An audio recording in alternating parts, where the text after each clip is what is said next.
Hi hello പ്രീതാസ് വേൾഡിലേക്ക് സ്വാഗതം. എല്ലാവരും സുഖമായിരിക്കുന്നു എന്ന് കരുതുന്നു. ഇത് ഞങ്ങളുടെ മൂകാംബിക യാത്രയുടെ വീഡിയോ ആണ്. മൂകാംബികയിലേക്ക് പോകുന്നതിനായിട്ട് റെയിൽവേ സ്റ്റേഷനിൽ ഇരിക്കുന്നതാണ് കാണുന്നത്.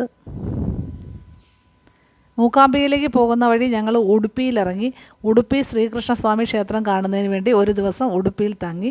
ശ്രീ സായ് പാലസ് എന്ന് പറയുന്ന ലോഡ്ജിലാണ് താമസിച്ചത്. വളരെ നല്ല ഒരു ലോഡ്ജായിരുന്നു. പിറ്റേ ദിവസം രാവിലെ തന്നെ ഞങ്ങൾ ഉടുപ്പി ശ്രീകൃഷ്ണസ്വാമി ക്ഷേത്രം കാണുന്നതിനായി പോയി. വളരെ മനോഹരമായ ഒരു ക്ഷേത്രമാണ് ഉടുപ്പി ക്ഷേത്രം. ധാരാളം ഭക്തജനങ്ങൾ ഇടതടവില്ലാതെ ഭഗവാന്റെ കീർത്തനങ്ങൾ ആലപിച്ചുകൊണ്ടേയിരിക്കും. ഈ ക്ഷേത്രത്തിൻ്റെ ഒരു പ്രത്യേകതയെന്ന് പറഞ്ഞാൽ ഇതിൻ്റെ എൻട്രൻസ്, അതായത് പ്രവേശന കവാടം കിഴക്കോട്ടാണെങ്കിലും ഭഗവാൻ ദർശനം നൽകുന്നത് പടിഞ്ഞാറേക്കാണ്.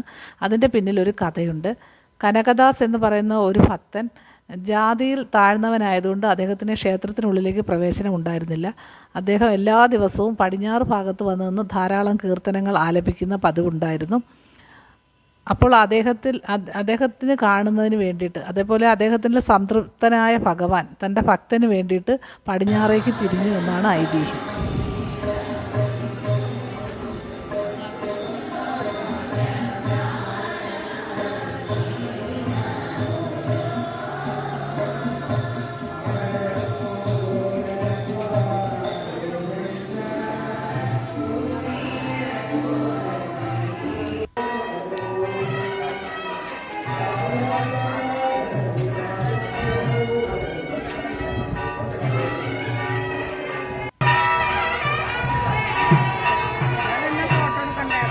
രാവിലെ പൂജാരി വന്ന് നോക്കുമ്പോൾ ഭഗവാന്റെ വിഗ്രഹം പടിഞ്ഞാറേക്ക് തിരിഞ്ഞിരിക്കുന്നതാണ് കണ്ടത്.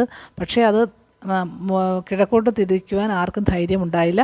അതുകൊണ്ട് ഇപ്പോഴും ഭഗവാന്റെ ദർശനം പടിഞ്ഞാറേക്കാണ്. നമുക്ക് എഴികൾക്കുള്ളിലൂടെ മാത്രമേ ഭഗവാനെ കാണാൻ കഴിയുകയുള്ളൂ. വളരെ മനോഹരമായ ഒരു വിഗ്രഹമാണ് ഉടുപ്പി ശ്രീകൃഷ്ണസ്വാമി ക്ഷേത്രത്തിലേത്. അതുപോലെ ധാരാളം കടകളും പൂജാദ്രവ്യങ്ങളൊക്കെ വിൽക്കുന്ന, പൂജാ സാധനങ്ങളൊക്കെ വിൽക്കുന്നതും ഭഗവാന്റെ പ്രതിമകളും ഒക്കെ വിൽക്കുന്ന ഒരുപാട് കടകളൊക്കെ ഉണ്ട്. അതുപോലെ ഭഗവത്ഗീതയുടെ പഠനത്തിനായിട്ട്, ആധികാരികമായ പഠനത്തിനൊക്കെ ആയിട്ട് വലിയൊരു കെട്ടിടമുണ്ട് അവിടെ. അത് ഭഗവത്ഗീത നാരായണിയും ഒക്കെ ഇടതടവില്ലാതെ അവിടെ വായിച്ചു കൊണ്ടേയിരിക്കും.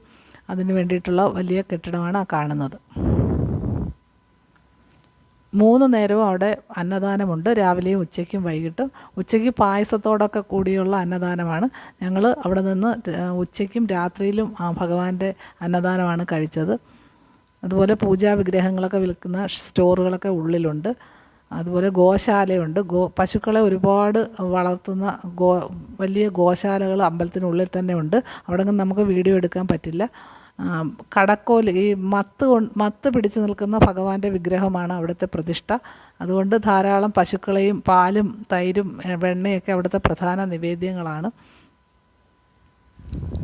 എല്ലാം കൊണ്ടും വളരെ മനോഹരമായ ഒരു ക്ഷേത്രമാണ് ഉടുപ്പി ശ്രീകൃഷ്ണസ്വാമി ക്ഷേത്രം. എല്ലാവരും ഒരു പ്രാവശ്യമെങ്കിലും വന്ന് ഭഗവാന്റെ ഈ ക്ഷേത്രം സന്ദർശിക്കണം. നമുക്ക് എല്ലാവർക്കും മനസ്സിൽ വളരെയധികം സന്തോഷവും നൽകുന്ന ഒരു ക്ഷേത്രമാണ് ഉടുപ്പി ശ്രീകൃഷ്ണസ്വാമി ക്ഷേത്രം.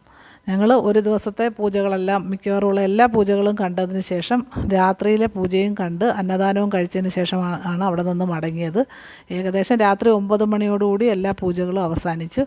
അങ്ങനെ ഭഗവാന്റെ അനുഗ്രഹം മൂലം, ഭഗവാന്റെ കൃപ മൂലം നമുക്ക് ഉടുപ്പി ശ്രീകൃഷ്ണസ്വാമി ക്ഷേത്രം കാണാനും ഭഗവാന്റെ ദർശനം കിട്ടാനും സഹായിച്ചു. സന്തോഷത്തോടെ രാത്രി 9 മണിയോടെ ഞങ്ങൾ റൂമിൽ തിരിച്ചെത്തി.